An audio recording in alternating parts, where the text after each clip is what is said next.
Everyone, मैं हूं रितेश कुमार और आप देख रहे हैं अपना पसंदीदा चैनल ज्ञान उदित क्लासेस। दोस्तों, आज के इस क्लास में बात करने वाले हैं बायोलॉजी चैप्टर नंबर 1। जो चैप्टर नंबर 1 है जिसका नाम है जैव प्रक्रम लाइफ प्रोसेस। इसके बारे में आज हम कुछ इंट्रोडक्शन लेने वाले हैं और इसी चैप्टर का एक जो टॉपिक है पोषण, इसके बारे में जानने वाले हैं। ये इस चैप्टर का एकदम फ्रेश वीडियो होने वाला है, मतलब ये एकदम फ्रेश वीडियो अर्थात ये पहला ही लेक्चर है इस चैप्टर का।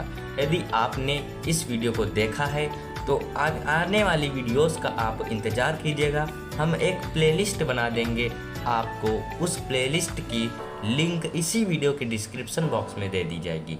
आप वहां से आराम से आने वाले वीडियोस तथा जो आने वाले लेक्चर्स हैं उनको कवर कर सकते हैं। तो आशा करते हैं आपको आज की यह क्लास का ओवरव्यू अच्छी तरीके से क्लियर हो गया होगा। तो आइए हम स्टार्ट करते हैं अपनी क्लास को। तो देखिए, यहाँ पर हम सबसे पहले समझते हैं कि जैव प्रक्रम होता क्या है। ये हमारा चैप्टर का नाम है, तो सबसे पहले हम इसी को समझ लेते हैं। लिखा है हमने, वे सभी प्रक्रम जो सम्मिलित रूप से जीवों में अनुरक्षण का कार्य करते हैं। जो हमने अनुरक्षण में ब्रैकेट बना रखा है, इसका अर्थ समझिए। अनुरक्षण मतलब कि हमारे बॉडी के अंदर कुछ ऐसी क्रियाएं होती हैं, यदि वो ना हो तो हमारा जीवित रह पाना संभव नहीं है। यदि वो क्रियाएं नहीं होंगी तो हम जीवित भी नहीं रहेंगे। मतलब समझ रहे हैं कि अनुरक्षण का कार्य है कि उन क्रियाओं द्वारा हमारे जीवन को बचाना। क्लियर? अब वो कौन से सिस्टम है, वो कौन सी क्रियाएं हैं, तो उनको हम इसी चैप्टर में पढ़ने वाले हैं। तो उन क्रियाओं में जो हमारे 4 क्रियाएं दी हैं, इस चैप्टर में हमारी 4 क्रियाएं दी हैं, मतलब 4 सिस्टम दे रखे हैं जिनको हमको बेहतरीन तरीके से इस चैप्टर में क्लियर करने हैं।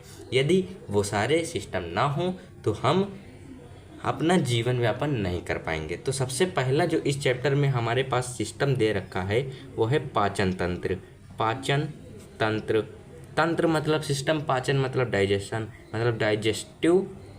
ध्यान से समझिएगा, डाइजेस्टिव, सॉरी स्पेलिंग गलत हो गई बट कोई बात नहीं, digestive system. Clear? Digestive system. Second हो गया श्वसन तंत्र। अब श्वसन तंत्र मतलब रिस्पायरेटरी सिस्टम, रिस्पायरेटिव सिस्टम। क्लियर? जो हमारा थर्ड दिया हुआ है वो है परिसंचरण तंत्र, संचरण, ठीक, तंत्र। क्लियर? इसका जो हमारा इंग्लिश में नाम है वो है ब्लड सर्कुलेशन, सर्कुलेटरी सिस्टम, या तो ब्लड सर्कुलेशन मतलब जिसका सर्कुलेशन होता है, तो ब्लड सर्कुलेशन। क्लियर? अच्छी बात है, मज़ा आ गया। अब देखिए, पहला हो गया, दूसरा हो गया, तीसरा और लास्ट जो है वो एक्सक्रीटरी सिस्टम, मतलब कि उत्सर्जन तंत्र। धीरे धीरे हम इन सब के बारे में जानेंगे, ठीक। सिस्टम, अब देखिए, ये तो हमारे पास हैं जो मुख्य रूप से हमारे शरीर के अंदर होने ही चाहिए। यदि इनमें से कोई एक भी नहीं होगा तो हमारे मतलब जो हमारा जीवन है उसको व्यापन करना संभव नहीं हो सकता है। तभी यहाँ पर हमने लिख रखा है सम्मिलित रूप से, मतलब ये सभी मिल करके, आपस में मिल करके हमारे जीवन को बचाए रखते हैं, ठीक। और भी हमारे शरीर में सिस्टम होते हैं, ठीक। जैसे हो गया सबसे, और हो गया न्यूरो सिस्टम, मतलब तंत्रिकी तंत्र, ठीक, सिस्टम। क्लियर? और हो गया और रिप्रोडक्टिव सिस्टम मतलब प्रजनन तंत्र, ठीक, ये भी हो गया। मतलब ऐसे बहुत सारे हैं, लेकिन जो उनमें से मेन है, चार मेन हैं ये वाले। यदि ये नहीं होंगे तो हमारा जो जीवन व्यापन करना है वो संभव नहीं हो पाएगा, मुश्किल हो जाएगा इनके बिना। अगर इनके स्थान पर ये ना हो, जैसे न्यूरो सिस्टम ना हो, तो यदि ये नहीं है शरीर में तो जीवित रहना तो संभव है, लेकिन उतनी आसानी से नहीं रहना संभव हो पाएगा जितनी आसानी से अभी हम लोग रह रहे हैं। यदि ये नहीं होगा तो कोई आपको बुला रहा है, कोई आपको कह रहा है, कोई आपको छू रहा है, यदि आपको कोई मार रहा है, कुछ भी कर रहा है, तो आपके बॉडी में कोई भी सेंस नहीं रहेगा, ठीक। यदि ये नहीं होगा, ये सिस्टम नहीं होगा, तो आप अपनी आने वाली पीढ़ी को जन्म नहीं दे सकते। कुछ इस टाइप से हमारा सिस्टम चलता है। क्लियर? जैव प्रक्रम का मतलब आप समझ चुके हैं। पाचन तंत्र क्या है? यदि पाचन तंत्र नहीं होता है, मान लीजिए हम अब इन चारों के बारे में बात करते हैं कि ये चार हमारे लिए ज़रूरी क्यों हैं। यदि मान लीजिए पाचन तंत्र, अब हम सोचते हैं कि पाचन तंत्र नहीं होता, हमारे शरीर में डाइजेस्टिव सिस्टम नहीं होता, तब क्या होता? देखिए, यदि डाइजेस्टिव सिस्टम नहीं होता तो कोई भी यदि व्यक्ति है वो अपना भोजन खाता है, ठीक, भोजन खाता है तो वो खाएगा कहाँ जाएगा? खाएगा तो वो कहाँ जाएगा? जाएगा तो आहार नाल में। जब आहार नाल वो किसका हिस्सा है? आहार नाल डाइजेस्टिव सिस्टम का हिस्सा है। आहार नाल डाइजेस्टिव सिस्टम का हिस्सा है। जब यही नहीं रहेगा तो हमारे खाने का मतलब क्या है? हम ना खाएंगे और ना ही हम पिएंगे कुछ। बस इसके आधार पर जब हम खाएंगे नहीं तो हमारे अंदर जो एनर्जी है, पोषण है, वो नहीं मिलेगा। और जब ये सारी चीज़ें नहीं मिलेंगी तो हम किसी एक दिन आगे बढ़ते बढ़ते हमारी ऊर्जा खत्म होती चली जाएगी और हमारा जीवन भी खत्म हो जाएगा। अब हम देखते हैं, यदि पाचन तंत्र है तो श्वसन तंत्र। अब नेक्स्ट है श्वसन तंत्र। श्वसन तंत्र अगर नहीं हुआ तब क्या होगा? मान लीजिए अब अगर श्वसन तंत्र नहीं है तो आप सांस नहीं ले पाएंगे, और आप अगर 3 मिनट या 2 मिनट के लिए भी अपनी सांस रोकते हैं तो आपको एक ऐसा मतलब फीलिंग आती है कि हमारी जान निकलने वाली है, ऐसी फीलिंग आती होगी आप लोगों को। तो इसका मतलब है यदि श्वसन तंत्र नहीं होगा तो हमारा जीवन संभव नहीं है। यदि परिसंचरण तंत्र नहीं हो, परिसंचरण तंत्र यदि ये नहीं होगा तो हमारे जो मस्तिष्क कार्य कर रहा है इतनी आसानी से, इतनी प्यार से तरीके से, मतलब अच्छे तरीके से क्लियर और माइंड में काम करता है, ये काम करना बंद कर देगा। मस्तिष्क में जो क्रियाएं हो रही हैं वो न्यूरॉन्स के द्वारा हो रही हैं। किसके द्वारा? न्यूरॉन तंत्रिका कोशिका के द्वारा हो रही हैं। आप हमारे जो बोल रहे हैं हम, बस आप उन पर फोकस कीजिए। यहाँ पर हम लिख नहीं रहे हैं, हमने लिख दिया है, ठीक। अब बस आप यहाँ पर फोकस कीजिए। अब हम बात कर रहे हैं ना श्वसन तंत्र की। देखिए, श्वसन तंत्र यदि नहीं होगा तो आप सांस नहीं ले पाएंगे, और सांस नहीं ले पाएंगे तो आप जीवित नहीं रह पाएंगे। ये तो आपको पता ही होगा। आप यदि आपको नहीं पता है तो ज़्यादा नहीं, आप 50 सेकंड के लिए भी अपनी सांस रोक लीजिए, आपको समझ आ जाएगा कि कितना ज़रूरी है हमारे लिए सांस लेना, ठीक है। परिसंचरण तंत्र, परिसंचरण तंत्र अभी बता रहे थे कि हम यदि आप अपने साथ एक्सपेरिमेंट कर सकते हैं कि आप अपना हाथ लीजिए, हाथ में कोई एक अच्छे तरीके से मजबूत, जैसे मान लीजिए मेरा हाथ है, यदि मैं यहाँ से मजबूत रस्सी बांध दूँ, यहाँ से ध्यान दीजिए, यहाँ पर एक मजबूत रस्सी बांध दूँ तो ये आगे का, जब यहाँ पर ब्लड सर्कुलेट नहीं होगा, जब यहाँ पे ब्लड सर्कुलेट नहीं होगा तो ये वाला हिस्सा, मेरे हाथ का ये हिस्सा काम करना बंद कर देगा।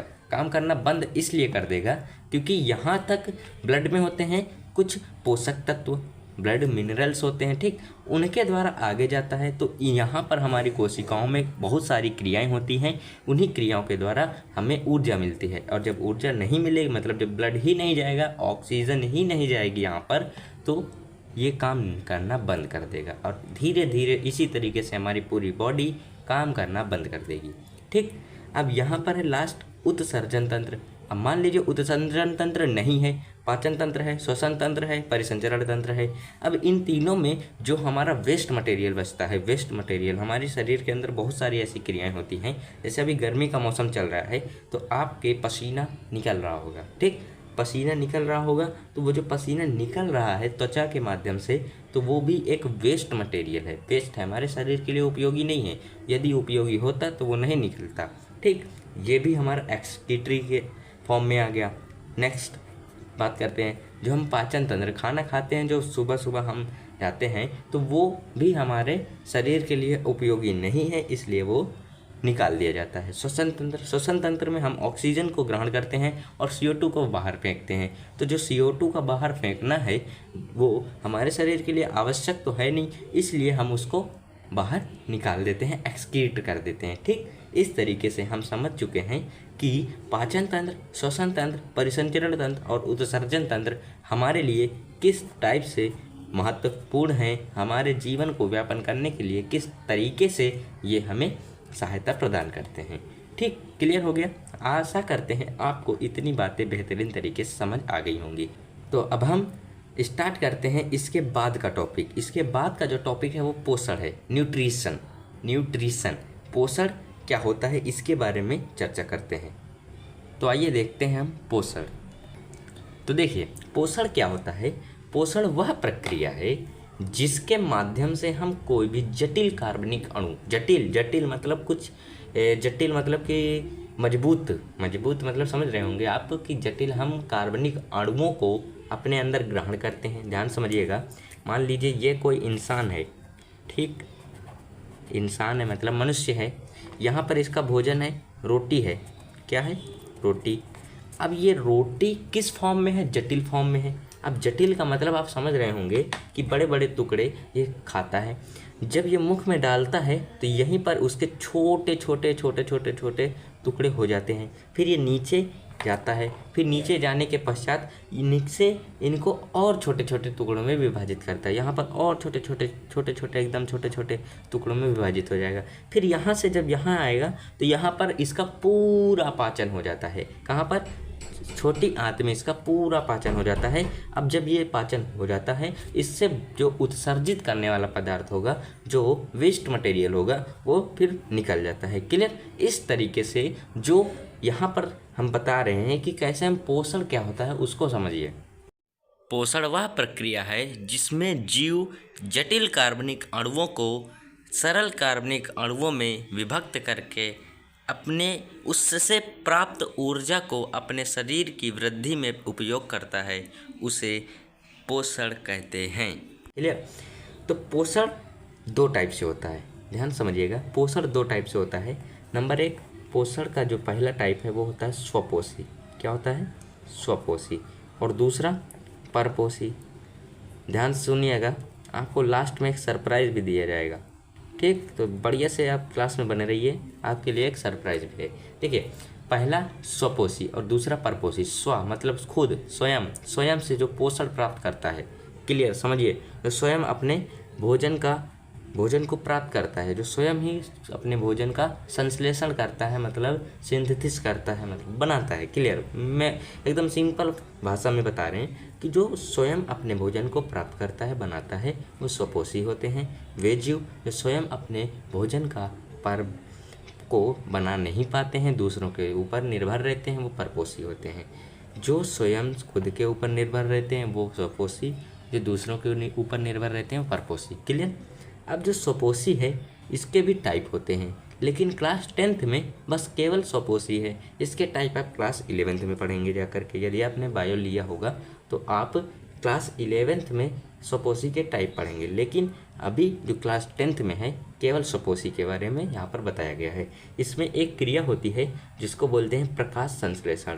प्रकाश संश्लेषण, इसके द्वारा हम अपना भोजन, जो हमारे जो स्वपोषी जीव होते हैं वो अपना भोजन स्वयं बनाते हैं इस क्रिया के द्वारा, ठीक। अब स्वपोषी होते कौन हैं, अब खुद दिमाग लगाइए। चलिए, आपके लिए क्वेश्चन है कि स्वपोषी क्या मनुष्य होते हैं। आप कमेंट में इसका आंसर दीजिए, तब तक हम बताते हैं परपोषी क्या होता है, ठीक। देखिए, परपोषी अभी हमने बताया कि जो दूसरों जीवों के ऊपर निर्भर करते हैं, दूसरे जीवों के ऊपर निर्भर करते हैं, वो परपोषी होते हैं। अब जैसे हम बता रहे हैं, ध्यान से समझिएगा, इसके कुछ टाइप होते हैं, ध्यान से समझिएगा मेरी बात को। इसके भी 3 टाइप होते हैं। कितने टाइप होते हैं इसके? 3 टाइप होते हैं। पहला परजीवी, ठीक, परजीवी, ठीक है। देखिए, परजीवी हमने बताया। अब दूसरा होता है मृतपोषी, मृतपोषी। और जो तीसरा होता है उसका नाम है प्राणी समभोजी। क्या होता है? प्राणी समभोजी। बस आप ये तीनों के टाइप जो हमने बता रहे हैं, परपोषी के टाइप, आप इन तीनों को याद रखिएगा, ध्यान से क्लियर तरीके से समझ लीजिए मेरी बात को। एग्ज़ाम के लिए बहुत इंपॉर्टेंट है। सबसे ज़्यादा इम्पोर्टेंट ये है प्रकाश संश्लेषण। तो अभी हमने आपको एक क्वेश्चन दिया था, क्या दिया था कि स्वपोषी में कौन से जीव आते हैं, आपने क्या दिया? चलिए हम बाद में देखेंगे, ठीक है, देख लेते हैं। तो इसका आंसर हम दे देते हैं। क्या होगा कि स्वपोषी जो होते हैं वे पेड़ पौधे होते हैं। कौन? पेड़ पौधे। ध्यान समझिएगा, प्लांट्स होते हैं। किनका नाम लिया हमने? प्लांट्स का। देखिए, अब हम थोड़ा प्रकाश संश्लेषण के बारे में भी यहीं पर बता देते हैं, थोड़ा बताएंगे, फिर आपको इसके बारे में डिटेल लेक्चर बाद में देंगे, ठीक है। तो प्रकाश संश्लेषण क्या होता है? इसमें जो पेड़ होता है, क्या पेड़, बाहर से सूर्य की उपस्थिति में पेड़ के पास होता है क्लोरोफिल। क्या होता है? क्लोरोफिल की उपस्थिति में और सूर्य की उपस्थिति में यहाँ पर एक रिएक्शन होती है, वो बता दे रहे हैं कि सूर्य की प्रकाश की उपस्थिति में, क्लोरोफिल की उपस्थिति में ये जड़ों के द्वारा जल लेते हैं, क्लियर। और यहाँ से वायुमंडल से क्या लेते हैं? CO2 लेते हैं। क्या लेते हैं? CO2, मतलब जल लेते हैं और CO2 लेते हैं। ये जड़ों के द्वारा क्या लेते हैं? जल, और वायुमंडल से CO2 लेते हैं, सूर्य से प्रकाश और लेते हैं, और क्लोरोफिल की उपस्थिति में ये निर्माण करते हैं एक मीठे मीठे पदार्थ का, सुक्रोज का। किसका? C6H12O6। ये जो हमने बताया है, ये फॉर्मूला आप रट लीजिए, ठीक, रट लीजिए, याद हो जाएगा ऑटोमेटिक। इसका फॉर्मूला है ये, कौन सा, किसका नाम क्या है? तो इसका नाम है ग्लूकोज। ग्लूकोज एक ऊर्जा होती है, ग्लूकोज एक ऊर्जा होती है, ठीक है। आपने कुछ 9th क्लास में इसके बारे में पढ़ा होगा ज़रूर से ज़रूर, ठीक है। इसी ग्लूकोज के रूप में ये अपने भोजन को बनाते हैं।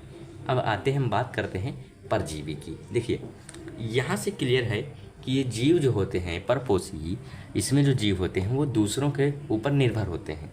अब जो परजीवी की बात आती है कि कैसे निर्भर होंगे, वे जीव जो अपने भोजन के लिए किन्हीं दूसरे जीवों पर निर्भर होते हैं। ध्यान से सुनिएगा, किन्हीं दूसरे जीवित जीवों पर निर्भर होते हैं। हमने अभी यहाँ पर एक शब्द का यूज किया कि जीवित जीव। कौन? जीवित जीवों पर निर्भर होते हैं। जैसे ये एक मनुष्य है, इसके ऊपर कौन निर्भर होता है?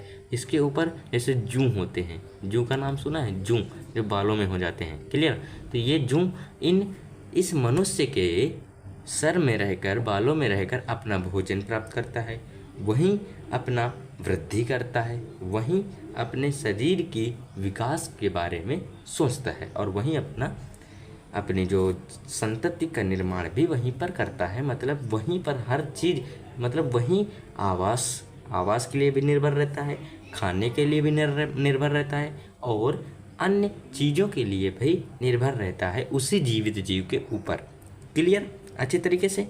अब नीचे आते हैं, सेकेंड जो नंबर है मृतपोषी। मृतपोषी, इसके एग्जाम्पल हम दे दिया है कि परपोषी में जूं हो गया, और भी ले लीजिए फीताक्रमी और अमरबेल, ठीक। इतने सारे एग्जाम्पल हैं, आप किन्हीं को भी याद कर सकते हैं। तो मृतपोषी की बात करते हैं। मृतपोषी, जैसे अभी यहाँ पर परजीवी था, यहाँ पर मृतपोषी है। मृतपोषी से मतलब है कि कोई भी जीव अपने भोजन के लिए मृत कार्बनिक पदार्थों पर, मृत कार्बनिक या मृत चीज़ों पर निर्भर होते हैं। जैसे सड़े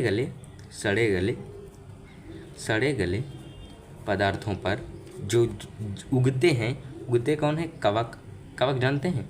जैसे कुकुरमुत्ता। अब ये चीज़ तो आपने देखा ही होगा, ये मतलब कुकुरमुत्ता जैसे साइज होता है, ठीक है। फिर से बना देते हैं इसको, देखिए इस टाइप से होता है कुछ, ठीक है। तो ये कहाँ उगते हैं? ये तो उगते हैं वहीं, कहाँ? मृत मतलब सड़े गले पदार्थों में, जहाँ पर गंदगी होती है, कीचड़ होता है, वहाँ पर ये उगते हैं। तो ये अपना भोजन मृत कार्बनिक मृत जीवों से प्राप्त करते हैं। जैसे चील, कौवे होते हैं, ध्यान सुनिएगा मेरी बात को। चील, कौवे, चींटी और जो भी छोटे छोटे जीव हैं, वे कहीं पर उनको मृत चीज़ मिल गई, मृत जीव मिल गया, उसको वो ख़त्म कर देते हैं। तो पहले के दिनों में ऐसा ही होता था। जो सफाई कर्मचारी होते थे, सफाई कर्मचारी का मतलब यहाँ पर वो वाले सफाई कर्मचारी से मतलब नहीं है, यहाँ पर है नेचर के सफाई कर्मचारी। नेचर मतलब प्रकृति के जो सफाई कर्मचारी होते थे वो यही सारे होते थे। कौन? चील, कौवा, पक्षी, ये सारे चीज़ें, ठीक। ये कोई भी मृत जीव मिलता था तो उसको ख़त्म कर देते थे, मतलब अपना पोषण और अपना भोजन उन्हीं के ऊपर निर्भर होकर के खाते थे, क्लियर। अब ये बात हमने बता दी। इसके अंदर आते हैं कौन? कुकुरमुत्ता हो गया, कवक, जितने भी होते हैं कवक, वो सारे इसके अंदर आते हैं, क्लियर। अब प्राणी संभोजी, जैसे अभी हमने पहला इसी में आपको एक एग्जाम्पल दिया था कि वे जीव जो अपना भोजन जटिल कार्बनिक अणुओं के रूप में लेते हैं तथा उनको सरल कार्बनिक अणुओं में तोड़ते हैं और उससे प्राप्त ऊर्जा को अपने शरीर की वृद्धि और विकास में यूज करते हैं, वे पोषण कहलाता है, और वो पोषण हमारा प्राणी संभोजी पोषण होता है। ठीक, तो प्राणी संभोजी पोषण में कौन आते हैं? मनुष्य आते हैं। अब आप कहेंगे मनुष्य तो अपना भोजन स्वयं बनाता है, स्वयं नहीं बनाता है। जो आप खाते हैं, रोटी भी खा रहे हैं, रोटी खा रहे हैं, तो रोटी कहाँ से आई है? रोटी आई है गेहूं से। अब जो गेहूं है वो गेहूं कहाँ से आया है? गेहूं तो पौधों से ही मिला है। क्लियर। अब दूसरी चीज़ सोचते हैं, आप जो टमाटर यूज करते हैं, टमाटर कहाँ से आया? पौधों से आया है। तो पौधे बनाकर हमको दे रहे हैं, और जो हम लोग हैं, जो मनुष्य है, वो पौधों पर निर्भर है। इस तरीके से हम बात कर सकते हैं कि जो हम लोग हैं, मतलब मनुष्य है, होमोसेपियंस है, एक जो प्रजाति है, यह प्राणी संभोजी टाइप का पोषण प्राप्त करती है, मतलब ये गुण रखती है। तो आशा करते हैं आपको ये पूरा समझ आ गया होगा। देखिए, आज के इस क्लास में हमने पढ़ा जैव प्रक्रम, पोषण, ये सभी पढ़ा। अब जो सरप्राइज़ था उसको बता देते हैं। देखिए, आज की इस क्लास का PDF भी आपको दिया जाएगा इसी वीडियो के डिस्क्रिप्शन बॉक्स में, इसलिए आप वहाँ से इस क्लास का जो PDF हम देंगे, रिटन हैंड रिटन नोट्स हैं, आप वहाँ से अपने नोट्स भी बनाइएगा और अपने तैयारी को बेहतरीन कीजिएगा। चलिए, हम आपसे मिलते हैं फिर जल्दी नेक्स्ट क्लास में, नेक्स्ट लेक्चर के साथ में। तब तक के लिए बाय। जय हिंद, जय भारत। स्वस्थ रहिए, मस्त रहिए।